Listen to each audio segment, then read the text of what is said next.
2026年5月，一條消息好似一枚深水炸彈咁，直接炸爆沉寂咗好耐嘅香港娛樂圈。港媒突然爆料，張柏芝疑似秘密誕下第四胎，而且仲係一個女仔。消息一出，好多網友第一反應唔會係假新聞啩？因為大家都知道，張柏芝當時已經45歲，前3個仔裏面，Marcus 先啱啱7歲，呢個年紀再生第四胎，唔好話普通人，就算放喺娛樂圈女明星裏面，都絕對係一件大事。但奇怪嘅係，今次傳聞並冇有好似以前咁好快就沉落去，反而越轉越似真。有人話見到張柏芝現身香港某間私立醫院婦產科，有人翻查佢社交平台，發現竟然停更咗足足3個月，仲有自稱知情人士爆料個 BB 已經出世，係個女。一時間，全網開始瘋狂討論，大家關注嘅其實唔單止係45歲再生第四胎，真正令所有人瘋狂嘅係另一個問題，個女仔嘅爸爸到底係邊個？因為港媒爆料指出，第四胎生父可能同第三胎係同一個人。如果呢件事屬實，即係話張柏芝藏咗8年嘅男人，終於再次被推到公眾面前。時間返到2018年嗰一年11月，張柏芝喺香港養和醫院生下第3個兒子，改名張禮成，英文名 Marcus。有 Marcus 出世嗰一刻開始，娛樂圈就多咗一個最大謎團。Marcus 爸爸究竟係邊個？8年內，全網估過無數版本。有人話係謝霆鋒，有人話係新加坡富商，有人話係內地富商，有人話係英國工程師，甚至仲有更加誇張嘅版本。但無論外界點樣猜，張柏芝始終保持沉默，冇解釋，冇承認，亦冇否認，一句都冇透露。媒體追咗8年，狗仔查咗8年，網友估咗8年，但到最後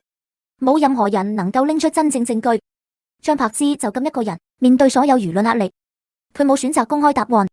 而係選擇保護自己同小朋友嘅生活。如今第四胎消息再傳出，如果第四胎同第三胎真係同一個爸爸，咁代表呢個男人同張柏芝之間至少維持咗8年關係。呢唔係一段普通緋聞，亦唔似一場短暫相遇，而係一段穩定到可以令一個女人隔多年再次為佢生 BB 嘅關係。所以問題來了，呢個隱藏咗8年嘅男人到底係邊個？網上最多人講嘅一共有5個版本。第一個謝霆鋒，第二個神秘富商或者外籍人士，第三個王嘉儀，第四個何孟壞，第5個圈外神秘人。5個版本，5種身份，有前夫到富豪到頂流明星，再到完全唔曝光嘅圈外人。每一個版本都有人相信，但每一個版本亦都有解釋唔通嘅地方。所以今次我哋就逐個拆，睇下呢5個版本到底邊個最接近真相。而第一個亦係大家第一個想到嘅男人謝霆鋒，點解8年內每一次講到 Marcus 爸爸，大家第一個想到嘅都係謝霆鋒？因為喺好多網友心裏面，呢個邏輯好簡單，張柏芝生咗3個仔，總要有一個係謝霆鋒嘅，加上2個人曾經有過一段轟轟烈烈嘅婚姻，2006年結婚，生下 Lucas 同 Quintus，一度成為香港娛樂圈最受關注嘅夫妻。所以當 Marcus 出世之後，好多網友第一反應就係會唔會其實係謝霆鋒？但問題係猜測歸猜測，證據又去到邊？2018年 Marcus 出生嗰陣，謝霆鋒面對鋪天蓋地嘅猜測，最後親自回應，佢講自己只係 Lucas 同 Quintus 嘅爸爸。呢句話當年引起咗好大爭議，因為網友留意到一個細節，佢用咗一個詞，只係有人覺得如果完全冇關係，點解唔直接講我唔係第三胎爸爸，反而講我只係2個仔嘅爸爸？所以之後好多網友開始分析，覺得謝霆鋒可能有自己嘅苦衷，甚至有人認為一句簡單回應裏面藏住好多複雜情緒。但另一邊支持謝霆鋒唔係生父嘅人就認為，其實答案已經好明顯，因為如果一個男人真係孩子爸爸，又點解會主動否認？而且呢幾年謝霆鋒一直同王菲保持穩定關係，2個人低調相處多年，表面上佢已經走出過去，但偏偏每一次張柏芝有新消息，謝霆鋒都會再次被拉返入輿論中心。2026年4胎消息傳出之後，網上再次出現大量討論，謝霆鋒會唔會知道佢心裏面會唔會有感覺？甚至有人開始翻出以前各種所謂細節。有人講，當年 Marcus 出生之後，謝霆鋒錄節目期間狀態異常。平時嘅佢面對工作人員會講笑、試菜、研究食材，表現得十分投入。但有一次，工作人員發現佢特別沉默。還有人翻出佢當年發文之後嘅狀態，認為謝霆鋒雖然嘴上平靜，但情緒可能受到影響。甚至有人放大各種小動作，例如一個停頓、一次沉默、一個眼神，都被解讀成佢其實放唔低。但問題來了，情緒可以證明一個人心裏面有感覺，但情緒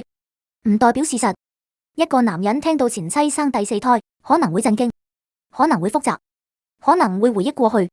呢啲都正常。但呢啲並唔等於佢就一定係孩子爸爸。所以如果用證據鏈去分析，謝霆鋒版本硬證據零，冇照片，冇文件，冇錄音，冇任何公開資料證明 Marcus 係佢親生。軟證據有，例如兩個人過去嘅婚姻，兩個共同嘅孩子，網友對舊感情嘅投射，以及各種被放大嘅情緒細節。但最大問題係謝霆鋒自己已經否認，而且8年內佢從未改口。所以謝霆鋒版本最大嘅優勢係感情基礎最強，最大嘅漏洞係缺乏事實證據。講到底，大家之所以一直懷疑謝霆鋒，唔一定因為證據有幾多，而係因為大家曾經太希望見到一個故事，一個男人經歷風雨之後，最後重新回到家庭。但現實世界未必會按照觀眾期待嘅劇本發展。謝霆鋒到底係咪生苦，目前冇人可以證明，但可以確定嘅係8年內佢一直背負住呢個猜測。而第二個版本就更加符合大眾對娛樂圈嘅想象，因為很多人覺得一個女明星帶住3個孩子，背後一定有一個神秘富豪。講到第3個版本，就要講一個最離譜，但又偏偏最容易衝上熱搜嘅名字——王嘉儀。張柏芝4胎生女嘅消息傳出來之後，唔少網友開始瘋狂考古，各種所謂蛛絲馬跡被翻晒出來。最後，所有線索竟然都指向一個人，比張柏芝細14年嘅頂流男星王嘉儀。不過先講結論，呢個版本真係離譜到有啲誇張，但亦正因為夠離譜，所以先會爆紅。網友所謂嘅證據，第一個來自王嘉儀以前一條 MV 入面有一個重拍造型，因為柏字同張柏芝個名有關係，網友就開始無限聯想，話咩重拍代表長青，又剛好有個柏字，所以認為王嘉儀多年前已經暗藏心意。一個造型，一個字，硬生生被解讀成愛情密碼。如果呢種推理能力用嚟寫懸疑小說，可能真係可以出書。但娛樂圈傳聞裏面呢種找線索嘅方式一直都有，越細微嘅東西越容易被放大。更加誇張嘅係，有人翻出王嘉儀同張柏芝大仔 Lucas 嘅合照，見到兩個人相處自然，講話有笑容，網友馬上開始推理，哇！如果唔係關係好深，一個頂流男明星點會同3個小朋友咁熟？甚至有人直接講，呢個根本就似未來繼父。但問題係，朋友之間相處融洽，真係等於有特殊關係嗎？答案當然唔係。娛樂圈好多明星之間都有合作，亦有朋友關係，一張合照根本證明唔到任何事。更加有人繼續爬時間線，話張柏芝某段時間減少工作，剛好同王嘉儀某啲行程有重疊，於是又變成時間撞到，一定有關係。但所謂時間巧合，從來都唔代表事實。如果靠巧合就可以定罪，娛樂圈每日都可以製造幾百段戀情。消息爆出來之後，網友瞬間分成2派，一派覺得太離譜啦，完全唔可信，因為王嘉儀當時事業正處於高速發展期，年輕、頂流，商業價值極高。如果真係秘密生仔，對於事業影響有幾大，大家都知道。另外一派就開始發揮想象力，哇！現實永遠比電視劇更加狗血。由前夫謝霆鋒到神秘富豪，再到年輕偶像張柏芝人生劇本，簡直比港劇更加誇張。甚至有人開玩笑，謝霆鋒終於可以退休，唔使再次次被拉出來。不過講笑歸講笑，王嘉儀團隊從頭到尾都沒有公開回應，沒有承認，亦沒有特別澄清。但呢一點反而令部分網友更加興奮，覺得點解唔回應？係咪有啲嘢？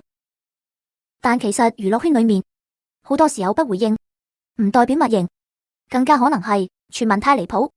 根本沒有回應價值。如果認真分析，王嘉爾版本可信度其實非常低。第一，兩個人年齡差距明顯；第二，公開交集非常有限；第三，王嘉爾事業發展階段根本唔符合隱婚生仔嘅邏輯。更加重要嘅係，如果真係涉及到咁大件事，以娛樂圈團隊處理危機嘅速度，消息根本唔會任由發酵到全網討論。所以王嘉爾版本更似一次網友集體腦洞，大家唔係真係掌握咗證據，而係因為張柏芝隱藏8年，大家太想知道答案。當一個秘密拖得越耐，公眾越容易自己創造答案，而王嘉爾就成為咗呢場猜謎遊戲裏面最意外嘅一個角色。所以第三個版本總結：硬證據零，所謂線索全部係網友聯想，邏輯分析可能性極低，但熱度5個版本裏面最高之一。原因只有一個，越不可思議越容易吸引人點擊。不過講完王嘉爾，下一個版本更加有爭議，因為呢個人同張柏芝確實有過節目互動，亦曾經被網友認為有機會發展。佢就係何孟懷，亦唔係靠網友幻想，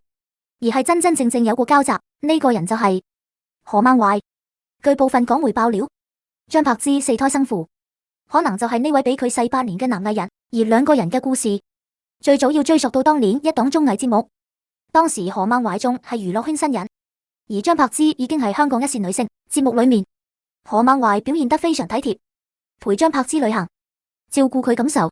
好多細節都被觀眾認為超過普通朋友。當時節目播出之後，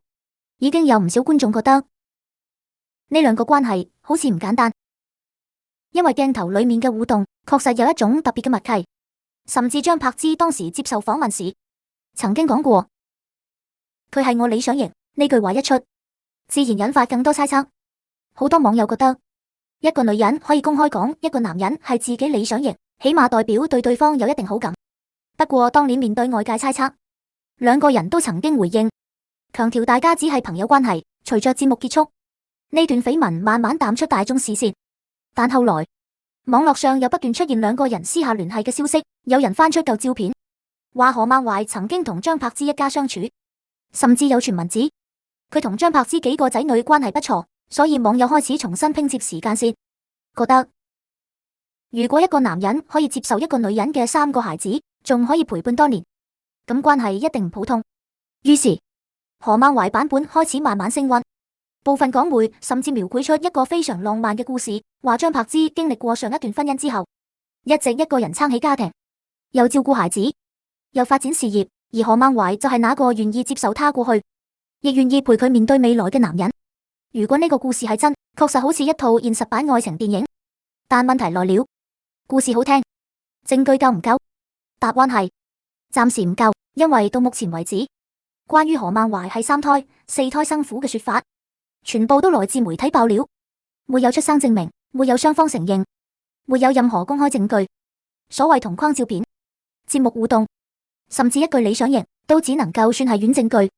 可以證明兩個人認識，可以證明關係不錯，但證明唔到兩個人之間一定有感情關係。更加關鍵嘅問題係，如果何孟懷真係那個男人，點解8年內狗仔一直都拍唔到更直接嘅證據？張柏芝屋企出入、家庭聚會、孩子成長過程，幾乎全部都被媒體關注，但何孟懷嘅身影卻一直沒有真正浮出水面。呢一點就令好多網友產生疑問，因為香港娛樂記者嘅追蹤能力，大家都知道。一個明星戀情可能1星期就被拍到，但一個隱藏8年嘅關係，如果真係存在，到底點解可以做到完全沒有痕跡？當然，反過來說，亦有人認為，正因為沒有痕跡，反而更加符合圈外秘密關係嘅特點。如果一個人唔係娛樂圈，又刻意保持低調，確實比較容易避開媒體。所以何孟懷版本相比王嘉爾，邏輯上明顯更加合理，因為至少兩個人認識，有合作，有互動，有被拍到過聯繫，但相比真正證據，仍然差得好遠。所以第4個版本總結，硬證據依然係0，軟證據比其他版本多，邏輯合理度中等偏上。但最大問題就係，所有關鍵部分全部停留喺猜測，而就在大家不斷猜測何孟懷嘅時候，第5個版本突然出現，呢一次直接改變咗整個故事方向。因為有人爆料，三胎同四胎生父可能根本唔係娛樂圈任何人，而係一個隱藏多年嘅圈外神秘男人，一個從未出現在鏡頭前嘅人。如果呢個版本係真，就可以解釋好多年來所有疑問。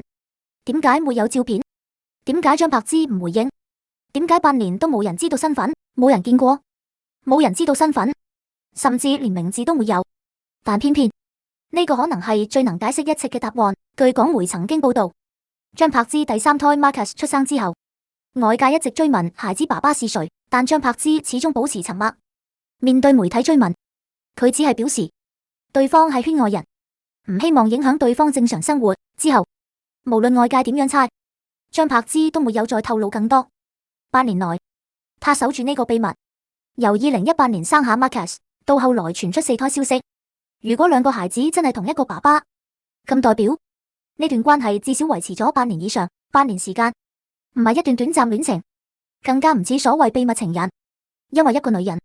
願意連續為同一個男人生2個孩子，尤其係45歲再次面對生育，背後一定有非常深嘅感情基礎。而圈外神秘人版本最大優勢就係解釋到點解媒體一直查唔到，因為對方唔係藝人，冇公開身份，冇商業曝光，唔需要經營公眾形象，狗仔甚至可能連追蹤方向都沒有。娛樂圈裏面明星戀情容易曝光，因為兩個人都生活喺鏡頭底下，但如果另一半係普通人，想完全隱藏，難度自然低好多。第二點亦解釋到點解張柏芝一直唔講，因為一旦公開身份，這個男人嘅生活可能會徹底改變。普通人面對幾千萬網友討論，面對媒體追蹤，面對各種猜測，壓力絕對唔係一般人可以承受。所以有人認為張柏芝選擇沉默，可能唔係因為想製造神秘感，而係真心保護對方。第三點亦解釋到點解兩個人可以維持多年。如果只係一段短暫關係，根本唔需要隱藏8年，更加唔需要承擔兩個孩子成長過程裏面嘅責任。所以從邏輯上分析，圈外神秘人版本確實係5個版本裏面最完整。但問題係邏輯合理唔代表就係事實，因為最大嘅問題依然存在。證據呢？到目前為止，沒有任何公開資料可以證明這個男人真實存在，沒有照片，沒有姓名，沒有雙方承認。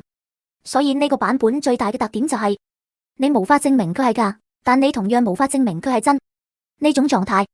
就係推理裏面講嘅源自答案。